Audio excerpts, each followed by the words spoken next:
Good morning, Nova Nation. Happy Thursday, and welcome inside of our WXVU studio for another edition of Villanova Sports Talk. David Szczepanski alongside Steve and Cain. Steve, as always, it's a busy time of year, getting close to March Madness. It's our last episode of February. Spring break is next week. A lot to talk about, but before we get to it, I want to check in. How you doing today, buddy, on a Thursday? Doing good. Almost done through midterms. The light is at the end of the tunnel. It's rapidly approaching, and always excited to talk men's and women's hoops with you, David. As you said, it's going to be a very busy time. It already is a busy time, and Villanova took care of business last night. We'll preview Villanova tonight, arguably their biggest game of the season for the women's team against Seton Hall, and give some outlooks on where they stand analytically for the tournament, the Big East tournament. So, a lot to get to. I'm excited. A lot to get to, indeed. Now, Steve, before we begin today's show, I don't know if you saw it, but last night, a Villanova student, Nick, won the half-court challenge at the Finn, made the half-court shot, and I believe the giveaway was $500 to the Villanova bookstore. But we had talked about it on last night's broadcast. Who on the WXVU team would you send to go shoot the half-court shot? Who would you send down there? So, I don't know Micah's basketball skills. Okay, yeah. I don't, and I don't know anybody's basketball skills on the team. But I thought he hasn't played. Maybe it's the lucky charm, and maybe he knocks down the half court shot. But the more and more that I thought about it last night, and even after the game, I continue to think about this after the game. I think I'm going to send you to shoot the half court shot. So my question is would you accept that challenge? Or do you think someone else is better for that role on our WXVU team?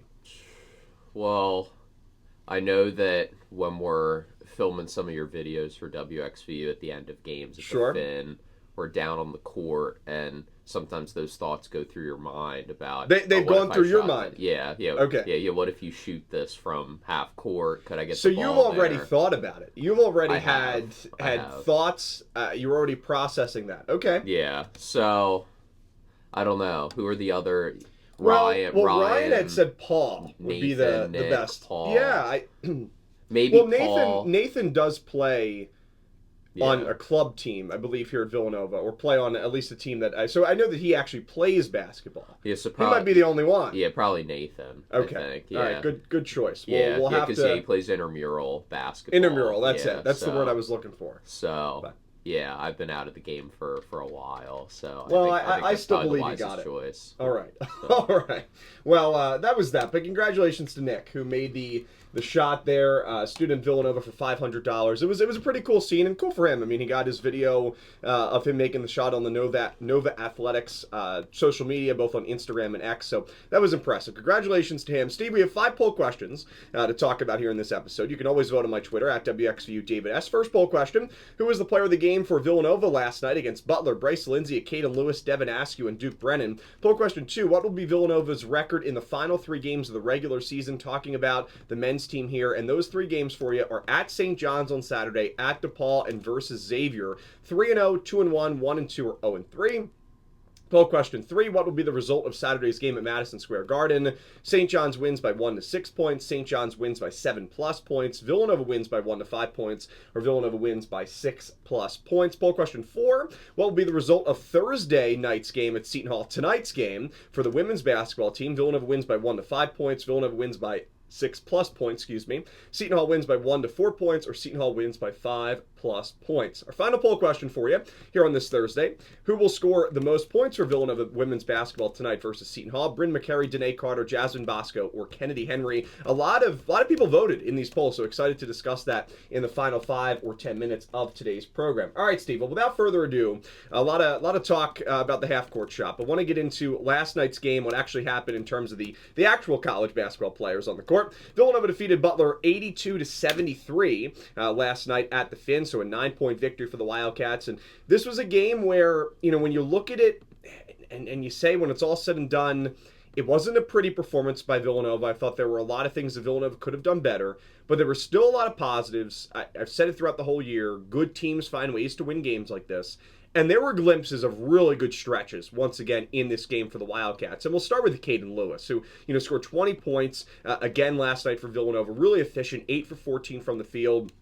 Also had 4 assists in the game, 2 rebounds, did have 3 turnovers, but he played well once again. And Steve, we were kind of posing the question on the broadcast last night, and I think it's a good one to ask is, has Acaden Lewis taken that next turn? Because in the beginning of the season, we knew how good of a playmaker he was. We knew at times we saw him attack the paint and really finish in terms of a lot of good layups. But it seems like ever since that game against Georgetown, the homecoming game on February the 7th, at Georgetown where he scored 26 points. It seems like that has kind of woken him up offensively. I mean, just after that stretch, after the game at Georgetown, the win 80-73 on February the 7th, 26 points for Acaden.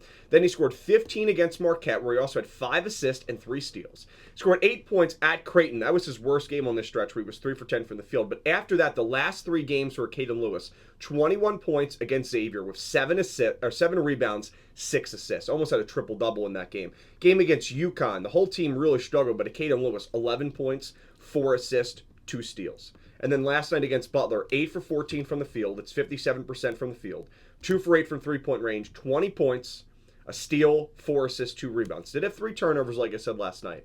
But you have to look at that stretch over the last 3 and say he's played much better. But going back to that game against Georgetown, the only game where he didn't score at least 11 points was the game against Creighton. He still scored 8 points, 3 rebounds, and 4 assists in a game that Villanova won by 11. It's really been great to watch. And remember all the way back in November against BYU, Acaden Lewis looked raw. He looked like a freshman, to be honest. He really struggled. He just had 5 points in that game, was 1 of 6 from the field, played over 20 minutes. And ever since then, now we're on the doorstep of March, and you hit the nail on the head, David. He's really taken a huge leap in his game, and what's super impressive is that the assist rate numbers haven't fallen off in spite of the fact that he's increased his scoring output over these last few games. You think about Marquette, and you think about the game last night, and a lot of these other performances that he's had in the last couple weeks, let's say last 2 weeks, where again, he's scoring the basketball at will. He's driving on the inside. It just feels like he's more aggressive. He's picking his spots. He knows when to drive to the hoop, when to pass the ball, because he is one of the best passers I think Villanova's ever had, which is crazy to say. I agree. Isn't that crazy? And just his ability to create certain shots off of certain angles. There's just certain things that he can do that not a lot of players can do at the moment. Not just in a Villanova uniform, but looking at the rest of the Big East and the rest of the country. And he already has the most steals by a Villanova freshman in program and the history. most assists by a freshman in Villanova program history. Not surprising. And you compare some of his stats to some of the other great Villanova point guards their first year, Scotty Reynolds, Ryan Arcidiacono, Jalen Brunson, Kyle Lowry, or you could even go back to Alvin Williams, Kenny Wilson, Tom Inglesby, those days in the 80s, and definitely before the 2000s, definitely before we were alive. And if you compare their first year performances to Acaden's, you could say Acaden definitely hangs in that club, and really only definitively Jalen Brunson had a better season, right? And Jalen Brunson, many regard as maybe the best Villanova player ever, just because he was part of both national championship teams, and even in 2016 he was a big part of that first national championship team. So it's super impressive. It's what Villanova's built on, great guard play, and you got a lot of that last night, which I thought was refreshing. Bryce Lindsey played great, 19 points, 3-level scoring was great to see. Tyler Perkins, another solid outing, 11 points, 5 boards, and 4 assists. And then Devin Askew, we'll get to him. It was good to see him have a good performance after putting up a really bad one against UConn.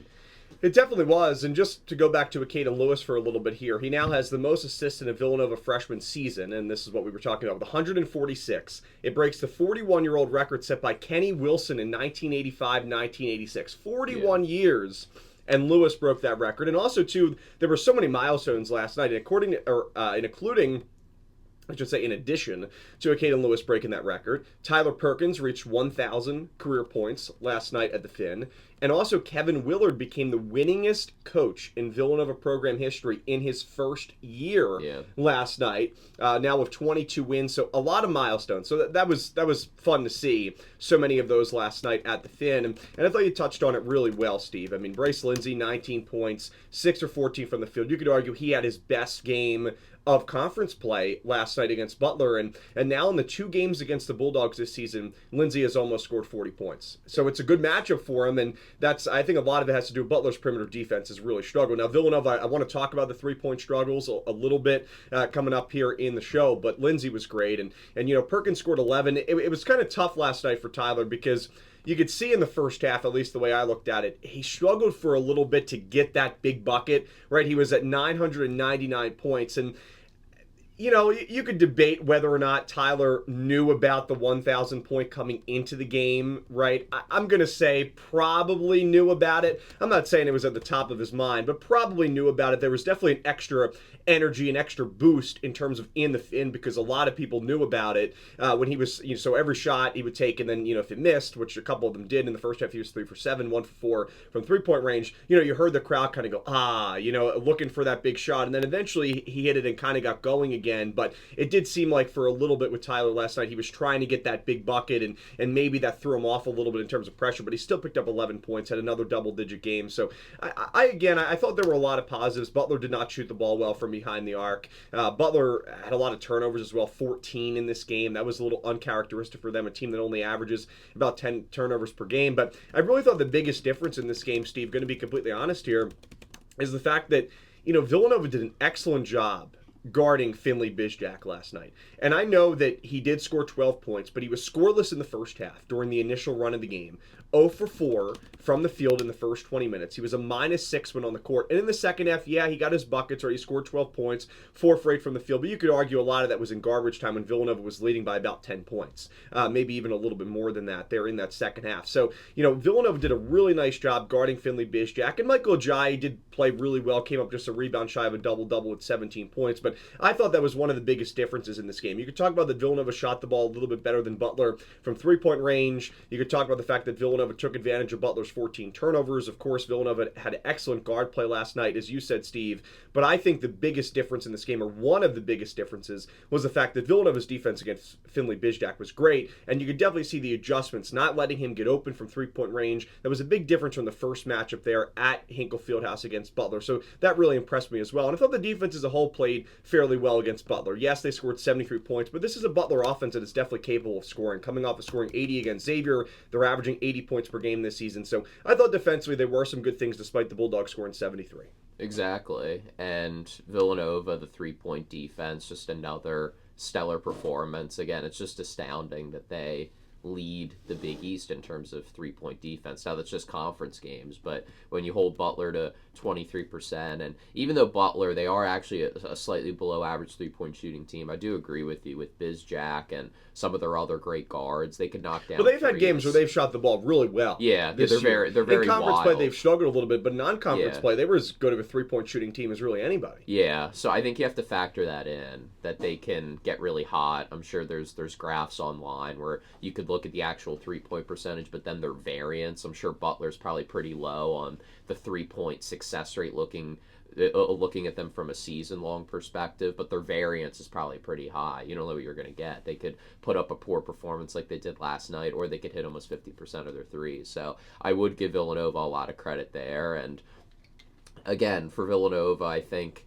Tyler Perkins, I think, did play pretty well. The 3-point shooting, 2 of his last 3 games, hasn't been ideal, 1 of 6 from 3, but again, I love how he just put his head down, he drove inside, he's willing to mix it up, he doesn't get too discouraged, he's not overly reliant on the 3 to score his points, and again, had 3 steals, did have some turnovers, maybe a little bit sloppy with the ball, but I thought he was impressive, and the hustle was definitely there, I think on just the rebounding side of things, grabbing loose balls, and things like that. I'll also give a shout out to Duke Brennan as well. It was a tough day. It was a good rebound for him, and he looked healthy. No pun intended. And I don't want to say that Brennan wasn't healthy in the game against UConn, but I at least I can't remember many times where I've seen Brennan with that leg taped up in game. It was in the second half against UConn. It wasn't last night. So that was a big difference, and I agree with you. Played well, came up just 2 points shy of a double-double. Yeah, and with Duke Brennan, it's just felt like the last few games in terms of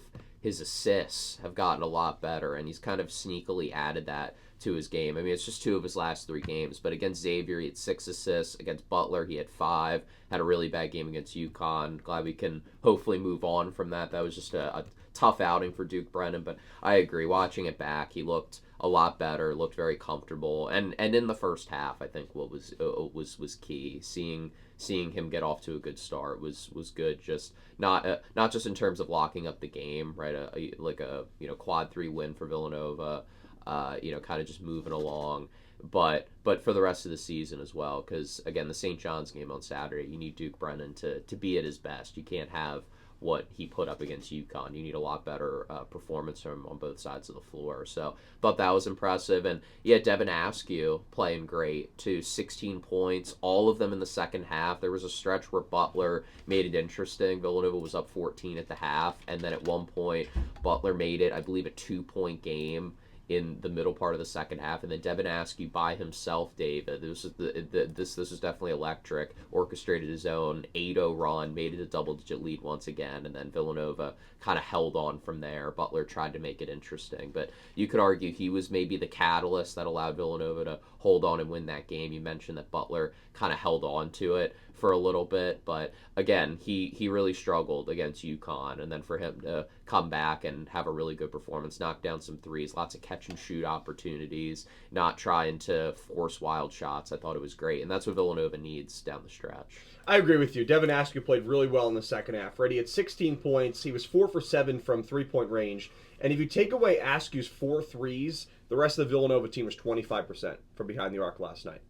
25%. And this is now back-to-back games under 30%. Steve, are you worried about the three-point shooting? I mean, Villanova hasn't had a good three-point shooting game, according to Bart Torvik, in more than a month. It's a little concerning, but again, Villanova did a good job getting scoring from other areas, scoring in the paint, doing a good job there, and again, Butler's not a very good 2-point defense. Villanova, what gets a little bit lost in the sauce, and a lot of this I think is driven from their good spacing, their good perimeter shooting. They take a lot of threes usually.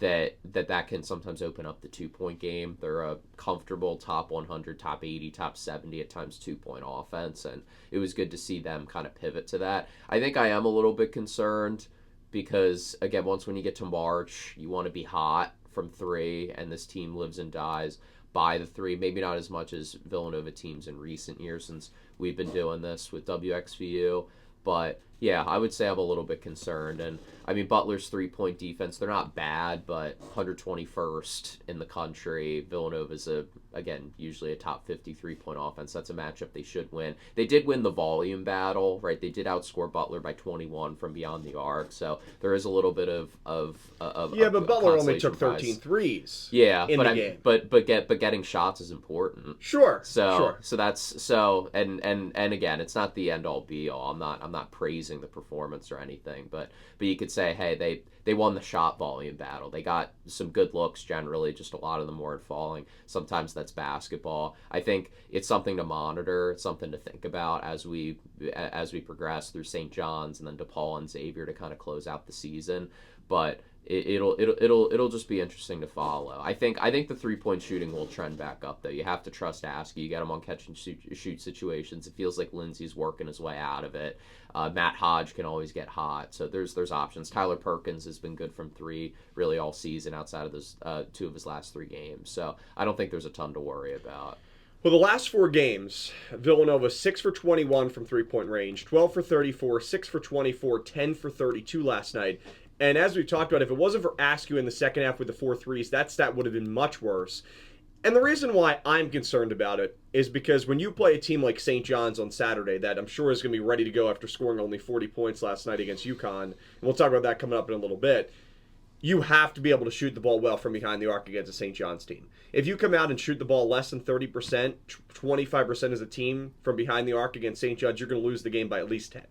In my opinion, at Madison Square Garden. You have to shoot the ball well, and hopefully, as you said, Steve, Villanova will kind of come back to the mean, come back to the average, and it's definitely possible. I mean, all teams go through these slumps. I don't want to, act naive, but at the same time, this is now back-to-back games where the three-point offense has been really struggling. And then you can even continue that stat a little bit further. Again, the last technically good three-point shooting game, according to Bartorvik, you'd have to look back to January the 30th at home against Providence when Villanova was 13 for 29 from behind the arc. They scored 87 points in that game. So I don't want to say I'm super alarmed, but I'm concerned heading into the rest of the season. Yeah. It does have to get better because, especially when you play a team like St. John's, when you play some games in the Big East tournament, you can't depend on your two-point offense to be super, super good. Villanova's been lucky. I shouldn't say lucky. Villanova's been good in terms of two-point percentage this season, but you can't really depend on that battle in the paint against a team like St. John's. They're going to make you earn it. Zuby Ejiofor, I know he had a tough game last night, but he's one of the best big men, in all of college basketball. So that's something to monitor here. I just want to raise the point. I'm a little concerned about the three-point shooting heading into Saturday. Yeah, it'll be interesting to see what happens. But again, a counter to that for Villanova that it is a good sign, and I do apologize. Villanova, they have fallen a little bit with the three-point offense. 87th, still not bad, right? And they're 47th in three-point rate, but again, kind of a fall from they were in the 50s for most of the season. What helps them, Steve, is the fact that Villanova, and to their credit, makes key buckets, key threes. Exactly. Like Devin asked you last night. And there is a difference, right? If you go in the first half, I mean, every shot counts, obviously, with possessions. But if you go into the first half and you do struggle and shoot under 30%, but then in the second half, maybe you shoot around 35%, but you hit some key threes when Butler or, whoever you're playing in Big East play is cutting into the margin, then obviously that,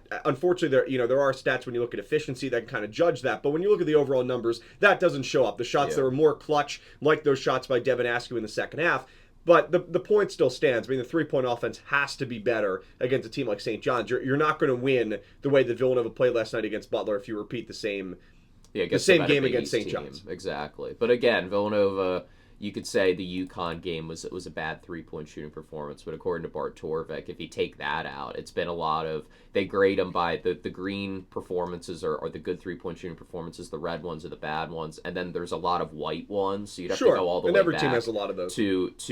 But not necessarily with Villanova, right? You have to go all the way back to January 7th. That's the last, again, we're taking out the UConn game, right, that they haven't had a truly bad, like really bad three-point shooting performance, low volume and low efficiency since the Creighton game. So obviously Villanova should be judged to a high standard. I think it's good we're bringing this up, but it also isn't like the sky is falling, right? It wasn't a truly terrible three-point shooting performance. It wasn't. And it's salvageable, which I think is a good thing to think about and ruminate on. But again, it's something to monitor. Definitely, monitor the situation.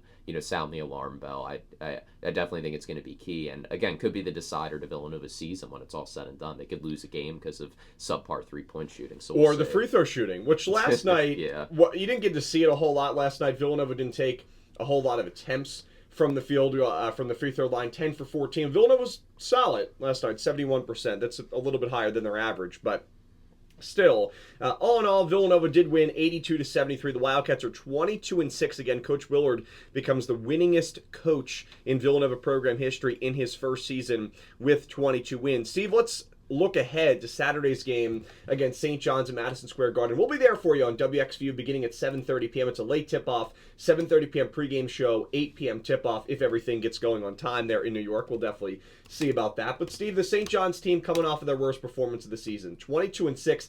Ryan Fadden and I were talking about this last night after the broadcast. Villanova and St. John's had the same overall record, 22-6. Now, St. John's has better wins than Villanova does. They're 15-2 in Big East play. Probably still in the driver's seat in terms of the Big East Conference, especially with the advantage in the Big East tournament at home there later on in March. But same record as Villanova. Does that surprise you a little bit, Steve? It's interesting to think about, and also just the closeness and the gap in terms of the Big East Conference and Villanova being 13-4. No ifs, ands, or buts. They're going to be at worst a 3 seed come Big East tournament time, and the fact that again there's still a little bit of a chance that they could potentially move up, be in that 2 spot. Technically, I guess they could still win the Big East regular season title. It is just crazy just thinking back the last few years that we're having these conversations. So, and again, it's good that Villanova took care of business, and we'll see on Saturday. It's really their last chance to be ranked, right? They're the third to last team out in this week's AP poll. They did a good job against Butler. I'd imagine if they beat St. John's, a team that's top 20 in the country in terms of the AP poll as things stand right now. I believe they're 17th, but again, it's hard to judge because they don't do the AP poll midweek, and where do they stand after the loss and things like that. But if Villanova beats them, they probably will be ranked, which again would be a cool thing to see because it's felt like Villanova's kind of hovered outside that AP poll for most of the year. I agree. That's a really good point, and we'll see if Villanova can get there with a win against St. John's, potentially on Saturday. Let's take a look at that first matchup, Steve, against St. John's. That came back at Xfinity Mobile Arena on January the 17th, a pretty loud crowd there once again, about 15,000 there in South Philly. St. John's at the time was 12-5. Villanova was 14-3 heading into that game. And Steve, when you just look at a lot of the final stats, St. John's shot the ball so well. 86-79 win for the Red Storm. St. John's was 51%, almost 52% from the field, 34% from behind the arc. In that game, you had Dylan Mitchell with a double-double, 10 points, 10 rebounds. Bryce Hopkins scored 20 points. Ian Jackson had 18 points as well in 23 minutes for St. John's. Zuby Ejiofor had 17, along with 7 rebounds. So all their stars for St. John's really played well. And for Villanova, Tyler Perkins scored 23 points, kept Villanova in it. But in the second half, Villanova's defense really struggled, allowed 50 points to St. John's in the final 20 minutes. Villanova's offense really didn't have a problem scoring against St. John's. It was the defense that really struggled against the Red Storm. And in addition to that, one of the biggest stats I think you can take a look at that just kind of judged how this game went, points in the paint. St. John's 42, Villanova 22. That's the big concern, and that's the elephant in the room. We could keep this short and simple. If you followed along with the UConn game, us doing the call, and it was a fun game in the first half, but really what changed that game was UConn coming out of the locker room, making the proper adjustments in the second half, very eerily similar to how Villanova versus St. John's went a month prior at Xfinity Mobile Arena, where the Cats kind of went with the Johnny step for step through the first 20 minutes, but then coming out of the locker room, it was a completely different story. And both of those games, interestingly, were driven by just more efficient two-point shooting by both opponents and just out-muscling Villanova.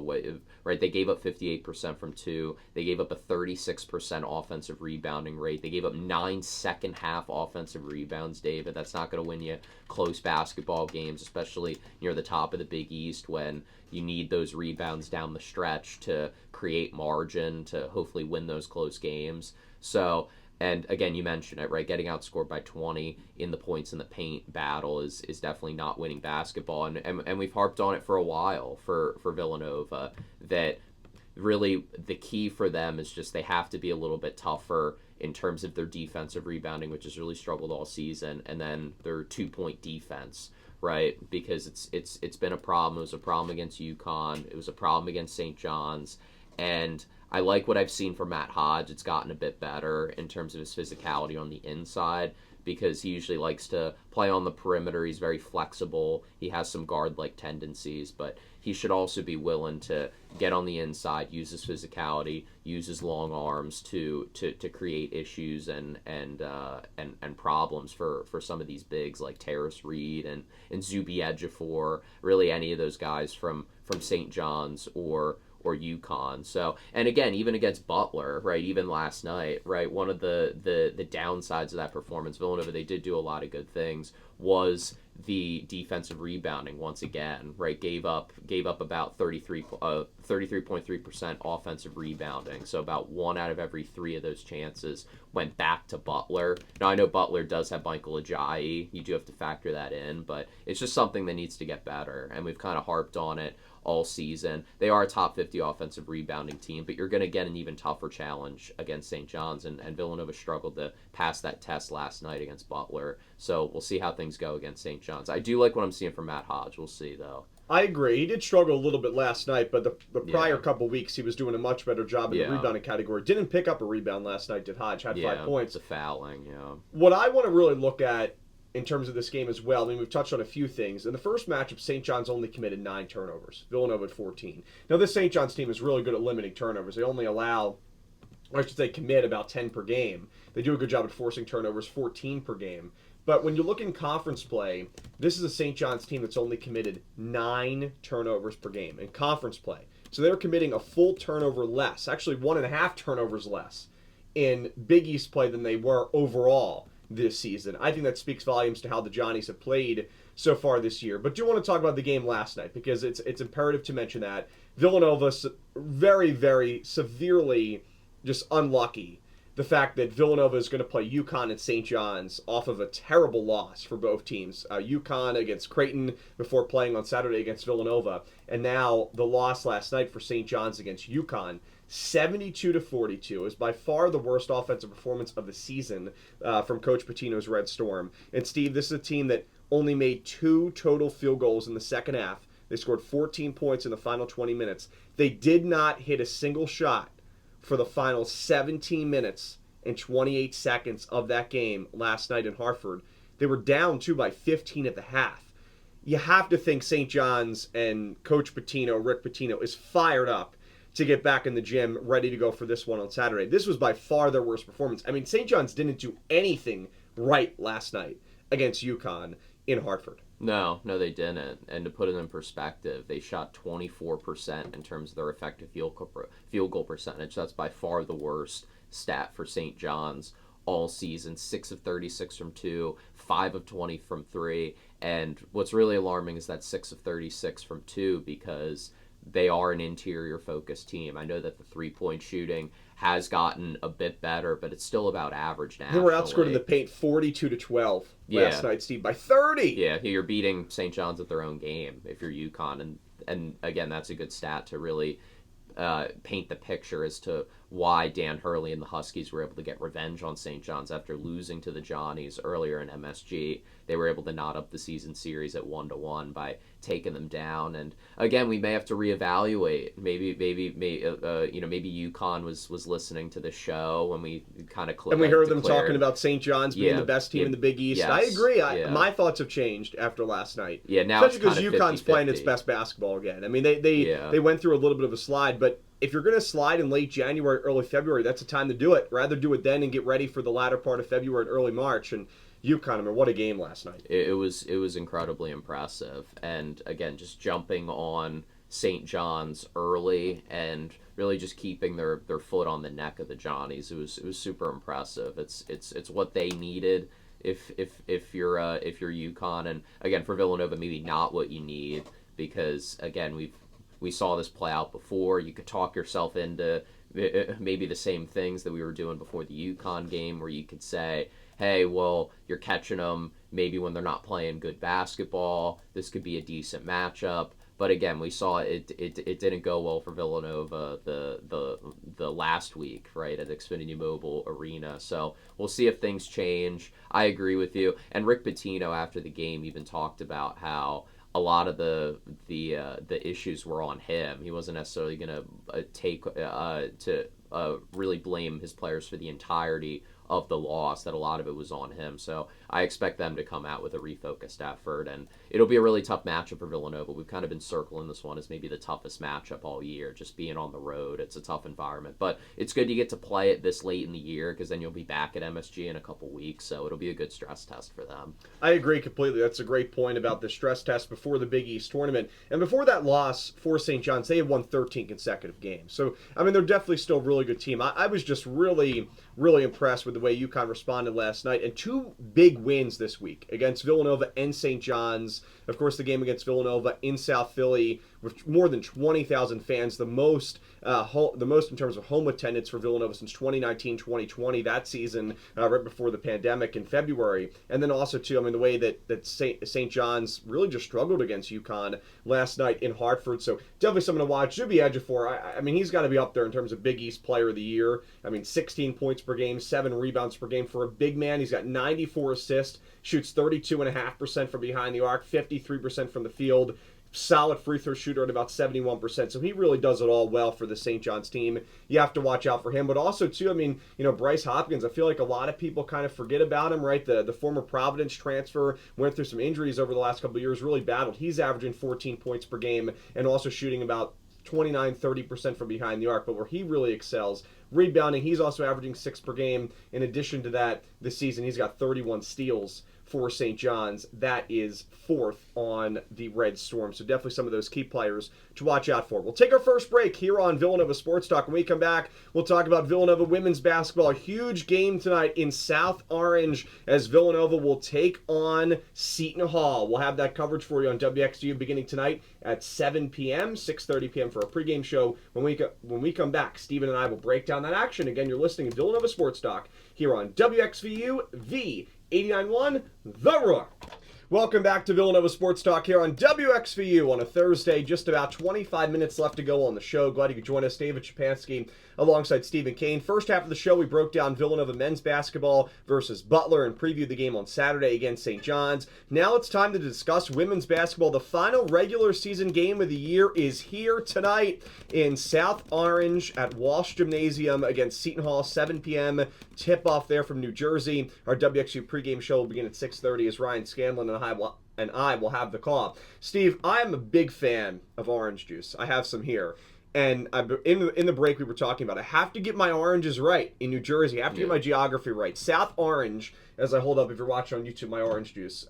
Great drink. But anyway, South Orange tonight is the scene of Villanova versus Seton Hall in this Big East battle. And for Villanova, the Wildcats are about 4-point favorites. But Seton Hall, I don't want to say they're completely eliminated from March Madness, but they would have to pretty much win the Big East tournament. Maybe if they win tonight, they make it to the championship against UConn. Maybe there's a chance. And I think the biggest thing for Seton Hall tonight is to play spoiler to Villanova. Now, if the Wildcats lose this game, their March Madness hopes are definitely not over, but they get much closer in terms of that bubble territory. But, Steve, we talked about it. You know, we had this game circled on our calendar over the last couple weeks. This game is huge for Villanova. You want to sweep a Seton Hall team that is top 70 in the net rankings, a team that has been impressive this year, 18-9, 12-6 in Big East play. And when you look at the standings, Seton Hall is right behind Villanova in that 3 spot. Now, the Wildcats did clinch the number 2 seed the other day, being 3.5 games behind UConn, but having a 2.5 game lead over Seton Hall. And Seton Hall is coming off of a pretty bad loss against St. John's, 59-56, a game where they didn't score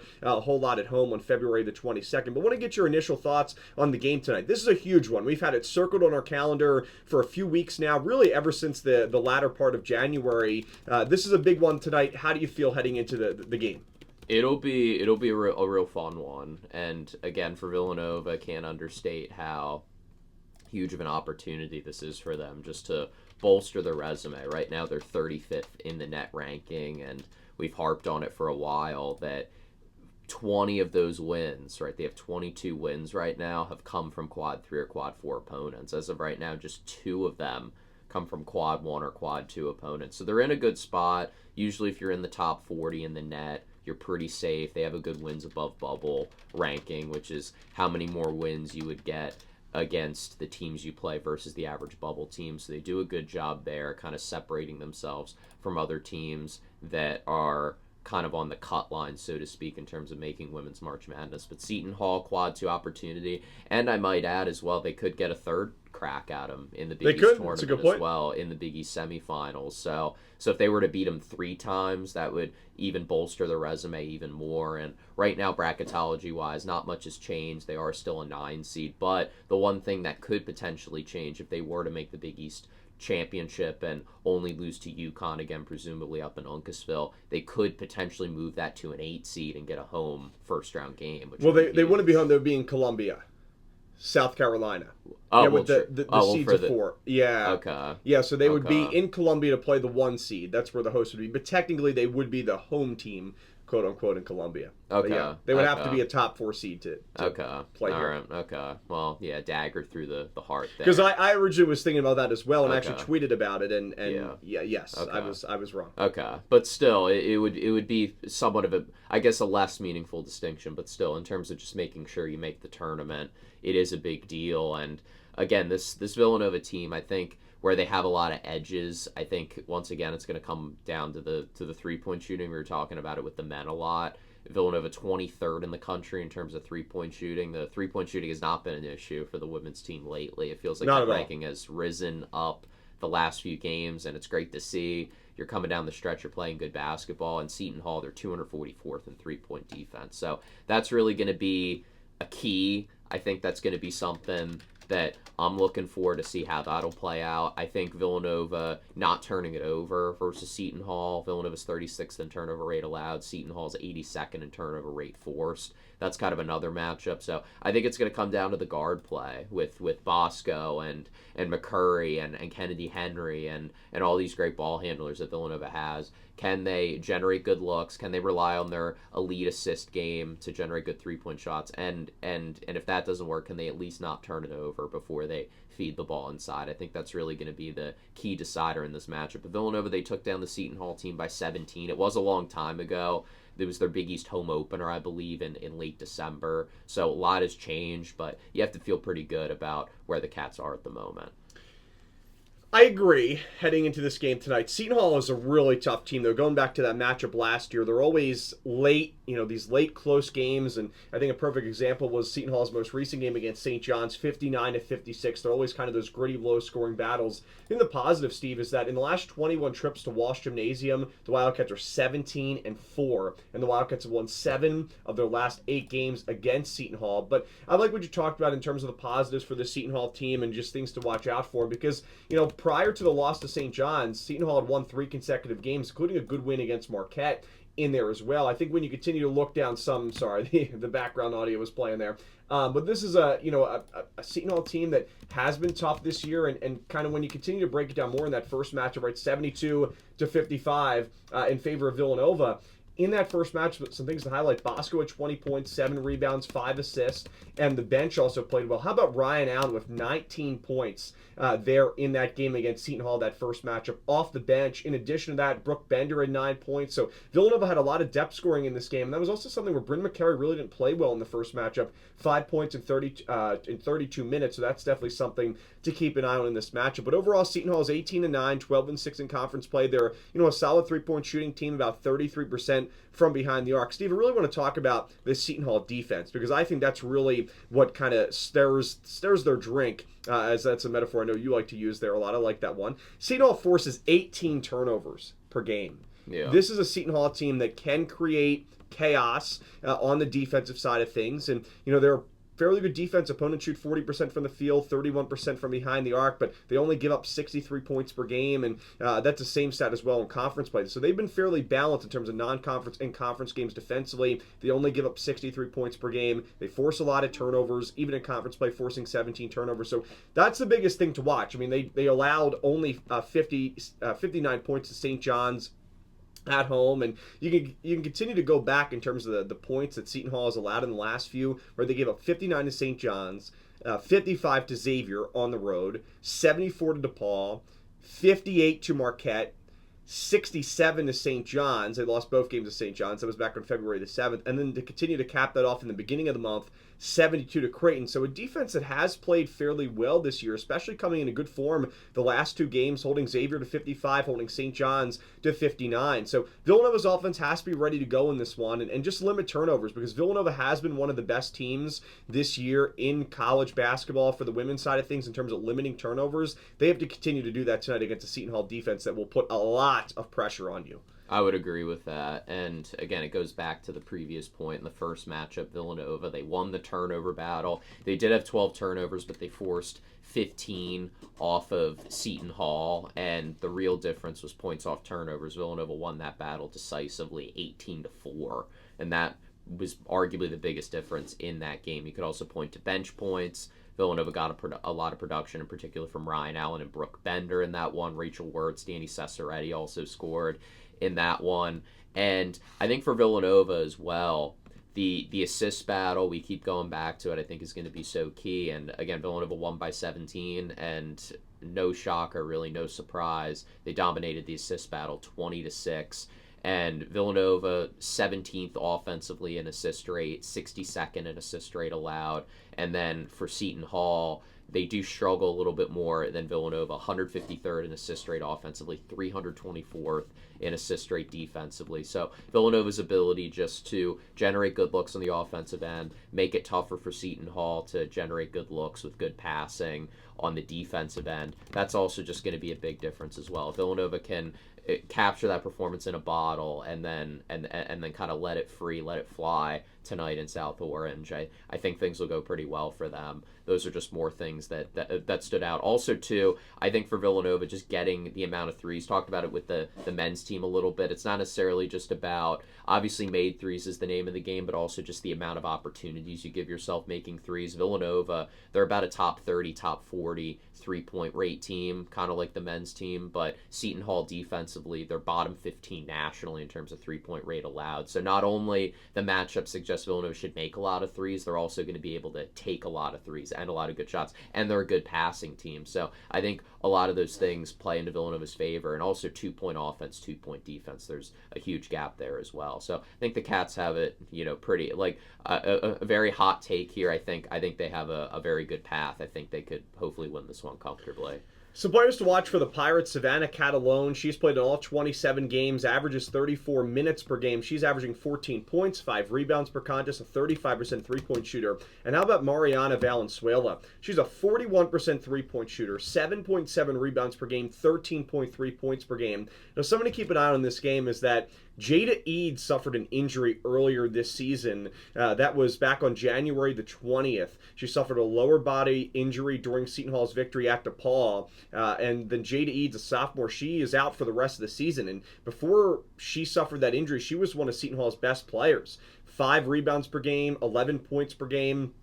So without her, this offense has struggled a little bit. Right, look, Steve, 69 points per game overall this season, almost 70. That includes Jada Eads and her 16 game contributions. But then you look at the Big East play offense, 67 points per game without Jada Eads. But, the positive, I think, here is that Jordiana Codillo has really stepped up for Seton Hall. She's averaging more than 12 points per game. A lot of her work done close range to the basket. She's just 7 for 40 from behind the arc this year, but she's also averaging 4 rebounds per game. And then I really think Valenzuela and Catalone, those have been 2 of the best players in the Big East this year in terms of just scorers that can score the basketball fairly easily, but also play well in terms of other assets, other aspects of the game. With rebounds, like I said, Catalone averaging 5 rebounds per game, Valenzuela averaging almost 8 rebounds per game. I think the paint battle is going to be fun to watch tonight. You have Danae Carter, who is playing, I think, the best basketball of her career, coming off of that career high against Seton Hall, played really well once again the other day for the Wildcats against Marquette. I think this is setting up for a great battle to watch in the paint tonight in South Orange, and to see how really Seton Hall responds, right? The Pirates are trying to play spoiler. I think that's definitely something to keep an eye on in this matchup tonight, because Seton Hall, like I said, I think they have to win the Big East tournament, or at least win out and then get to the championship and lose to UConn to even have a chance, and even then I don't think will be enough. But Mariana Valenzuela versus Danae Carter, that's going to be a fun battle to watch tonight. I'm really excited to watch that. It'll be a fun matchup, and she only had 2 points the first time these two teams played. So I don't think that's going to be the same tonight. Probably not, but again, and also just going back to your defense. She's had a double-double in 2 of the last 3 Valenzuela. She's coming in on a good heater, and again, if memory serves me correctly, the first game we were all on the call for that, she came in on the weekly honor roll, so she's coming in on good form again, and Villanova was able to shut her down, kind of halt her good run of form. We'll see if they can do that again in South Orange tonight at 7 p.m. But again, Barb Torvik has a feature. You can filter these stats and kind of adjust the projected spread for games based on opponent,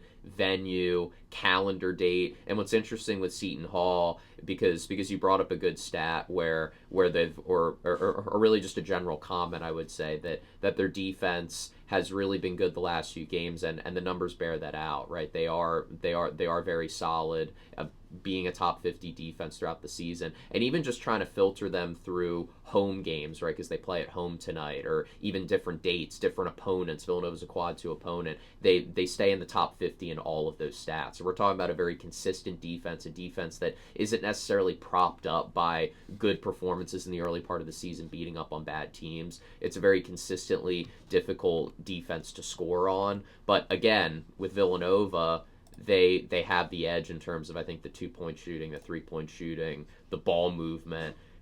Seton Hall hasn't faced a lot of really good offenses like Villanova, so I think that's really what this comes down to. But again, Valenzuela, it'll be interesting with Danae Carter just being a lot better the last few games, obviously offensively, but also defensively. It'll be a fun matchup because it feels like Danae Carter's just playing the best basketball of her Villanova career, and we'll see how that goes up against one of the best big women in the Big East in Valenzuela. And last note on Valenzuela, too, which I think is just really something to note on is that she really hasn't played a ton of minutes in her career. She's a former FSU transfer. Her first season was back in 2021, 2022. She's dealt with some injuries, but last year, Steve, for FSU, she only played 11 minutes per game. This year, 31 minutes per game for Seton Hall, and she has been one of their best players, if not the Pirates' best player this year. So definitely want to keep on Valenzuela, keep an eye on Valenzuela. She struggled in that first matchup, but I think she's going to have a different say tonight in South Orange against Villanova. Should be a fun one.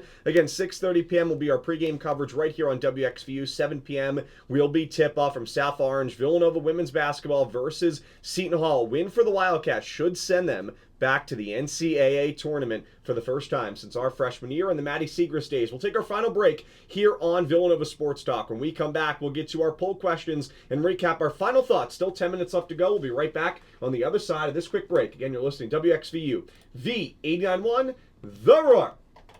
I want to thank everybody for tuning in, of course, on this Thursday, last episode here in the month of February. David Szczepanski alongside Stephen Cain. Steve, final 10 minutes or so of today's episode. Let's get to our poll questions. As always, you can vote on my Twitter at WXVU David S. First poll question for you. Who was the player of the game for men's basketball last night against Butler? Bryce Lindsey, Acaden Lewis, Devin Askew, or Duke Brennan? Steve? I think Devin Askew. It was great to see him just play a lot better. This was somebody that people were talking about just a week or two ago as a potential sneaky six-man of the year candidate in the Big East. And again, that game on Saturday against UConn, he just looked really uncomfortable out there, to be honest. It was probably one of his worst games of the season, and you could actually argue by box plus minus, it actually was his worst game of the season, minus 23.9.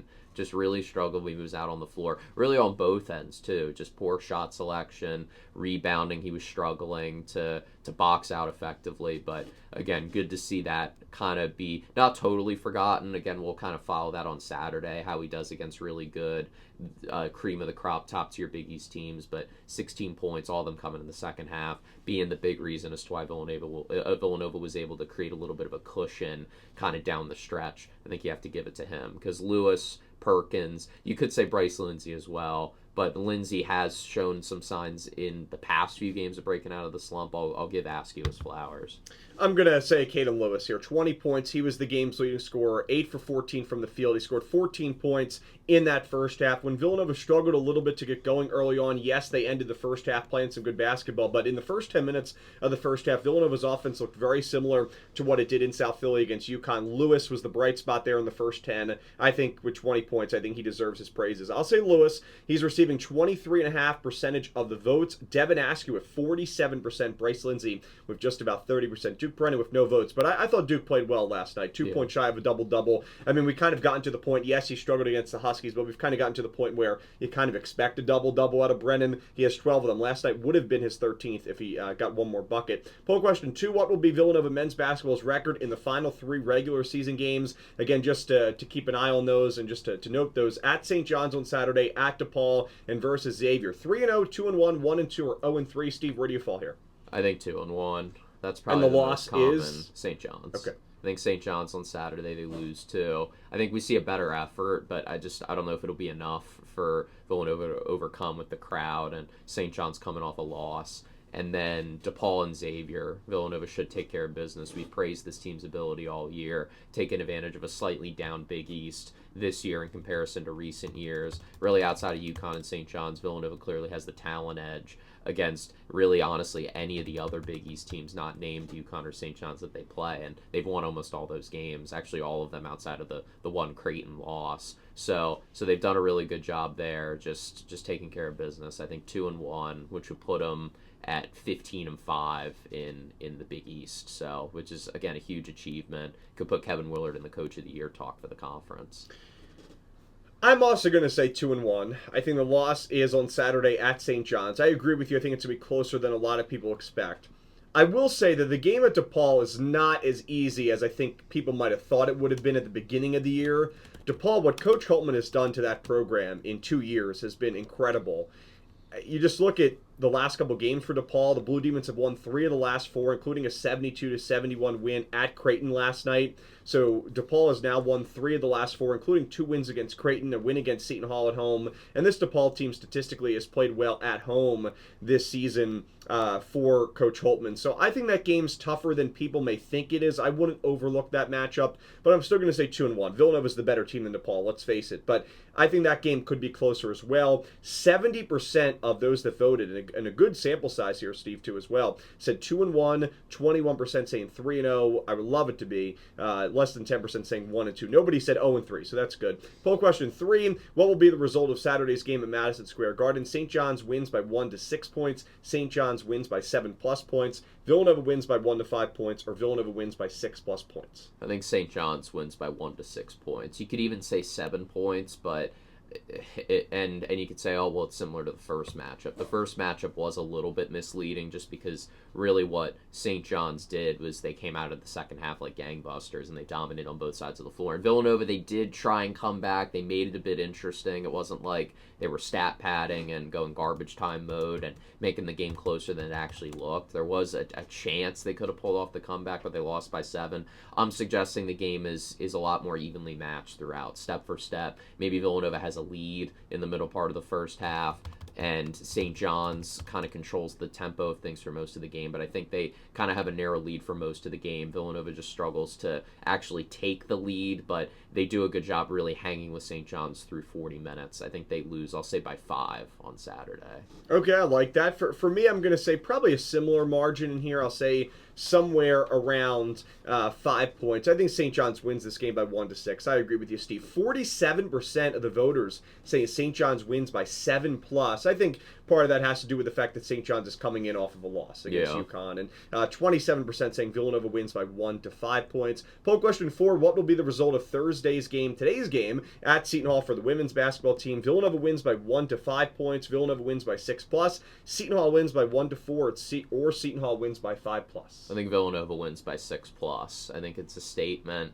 Do you think it's a lower scoring battle? Do you think they're in the 70s? If you had to put a score on it, what would you say? I think it'll be similar to the first matchup. I think Villanova will be a win by double digits. Yes, I'll say. Okay. I'll say, but not by 15. I'll say by like 10 to 12. Okay. But yeah, I think Villanova, they cracked the 70-point threshold. I think Seton Hall's in the low 60s, and I think it'll be pretty close. I think it'll be one of those games, kind of like the one we called on Sunday, where Villanova maybe not as dominant. I'm not saying that they'll win by 25 like they did on Sunday against Marquette. One of their best performances of the season, by the way. But I think it's similar in the sense that they lead kind of wire to wire. They lead for most of the game. Seton Hall tries to mount some comebacks, and Villanova just responds, continues to respond in a tough road environment. I just think they have a lot of edges. I think Seton Hall, they are a good defense, but a lot of that's born out of the turnover, their ability to force turnovers. Do commit a lot of turnovers as well, about 15 or 16 per game. Yeah, and Villanova, they can force turnovers themselves. Seton Hall being able to force turnovers, that's negated by Villanova not turning it over often, and they're not a great shot contesting team. And I think Villanova has big edges there in terms of the 2-point shooting, 3-point shooting, the playmaking. I think they win by 10 or 12, and I think they pull away in the fourth quarter. I think the Wildcats are in the 6+ point as well, but I don't think it's by that many. I think it's probably by about 8 points when it's all said and done. If I had to put a score on it, I would say 65-58. Yeah. 7-point win for Villanova. 69% of the voters saying Villanova wins by 6+. A majority of the other votes, 23%, saying Villanova wins by 1 to 5. Poll question 5, our final poll question. Who will score the most points for Villanova women's basketball versus Seton Hall tonight? Maybe this one is the most obvious of the poll. Bryn McCary, Danae Carter, Jasmine Bosco, or Kennedy Henry? I think Jasmine Bosco in terms of the most points. But I think Danae Carter deserves a lot of credit here for the way she's played. Yeah. And I might have said Danae Carter because I could really see this game being a low-scoring battle. Maybe Seton Hall really focuses on stopping Jasmine Bosco, which has been really tough to do all season, but especially in the last few weeks. But I think the matchup against Valenzuela is going to be a little bit difficult for Carter, to where I don't think she's going to get to those 20 points. Hopefully Danae at least gets in double digits. I think if she does, Villanova has a good chance of winning it. But I think Bosco, too. I agree with you. And how about Kennedy Henry? We haven't talked a whole lot about her, I feel like, over the last couple of weeks. She could be the Big East Freshman of the Year. She's probably not, but she's, a top candidate, at least in the top 2, top 3. And in addition to that, what she has done defensively for this team has been stellar, and she can knock down some triples pretty quickly as well. But I'll say Bosco as well. I think so. And again, to put all this in perspective, she hasn't had a single-digit performance since UConn, so maybe we'll throw that out since UConn's kind of a unicorn. Go back to DePaul back in 2025, and I believe there were some weird circumstances around that. Just having 6 points. And she only played the first quarter of the game. She was injured against DePaul. Yeah, so she was injured. So and then besides that, she's cracked the double-digit threshold in every single game. You could kind of hand wave the UConn game, and yeah, that's what I was thinking with the DePaul game, that she was a bit injured. She didn't play a ton of minutes in that one, so I think it's a pretty safe wager as opposed to Danae Carter, who has come in hot, right? You think of some of these performances somewhat recently in the month of February: 6 against Xavier, 6 against Butler, 5 against DePaul on January 31st. She's played very well, but I think it'll be Jasmine Bosco, and just her ability. How many to be points do you think Bosco has tonight? I think I'll say 18. I think she has 18 points. I'll say 22. Okay. I think she cracks 20 again. Okay. She has fairly easily over the last couple weeks. She has, yeah, and her usage rate has been through the roof, right? Cracking 30%, which is elite for players in terms of talking about their high volume. So I'll say we're both in agreement, high teens, low 20s, and I think Carter, McCurry, and Henry, I think they all chip in their own way. Maybe they all hit double digits as well. We'll see. 93% of the voters saying Jasmine Bosco, the rest 6.7% saying Danae Carter. That will do it for this episode of Villanova Sports Talk, an action-packed episode once again. Before we conclude, the baseball team has a big series this weekend against Florida Atlantic University in Boca Raton, Florida. Friday, Saturday, and Sunday, a weekend series. Tomorrow's game first pitch is at 6:30. And then the softball team has a big game of the UVA Party at Palmer Invitational in Charlottesville, Virginia. They will take on the University of Michigan tomorrow, 10 a.m. Early start their first pitch, and then also a game against Bucknell later tomorrow. So a series where they'll play 3 different teams this weekend, a couple doubleheaders against Michigan, Bucknell, and the University of Virginia on Saturday. But of course, the big game tonight, Villanova women's basketball versus Seton Hall. Tune in right here on the WXVU airwaves. Share the link with your friends and family. If Villanova wins, the Wildcats should be back in the NCAA tournament. Our WXVU pregame coverage will begin at 6:30 p.m. Tip-off is at 7. In terms of next week, I know Steve will be away on spring break. I may have an episode. Stay tuned to social media for that. I hope to be here, but definitely you can follow me on Twitter at WXVU David S. I'm like 80% sure there'll be an episode next week. But again, that will be 1 week from today on Thursday. I want to get the date for you. I've been all over the place lately with all the games. But, Steve, do you have a March 5th? Yeah. Thursday, March 5th is the date. And when we come back, Steve, something to think about if you're struggling with the cold weather, which I sure have been, and the snow over the last couple weeks and months. The good news, when we get back, spring break is over, Villanova football practice. Yeah. Spring practice. Yeah. So it's here. It's coming. So think warm thoughts, everybody. Thanks for tuning into this episode of Villanova Sports Talk. See you tonight for Villanova women's basketball versus Seton Hall, and Saturday for men's basketball versus St. John's at 8 p.m. Again, tonight's game tips off at 7 p.m. WXU pregame coverage at 6:30. For Stephen Cain, I'm David Szczepanski. Have a great rest of your day. And as always, go Cats!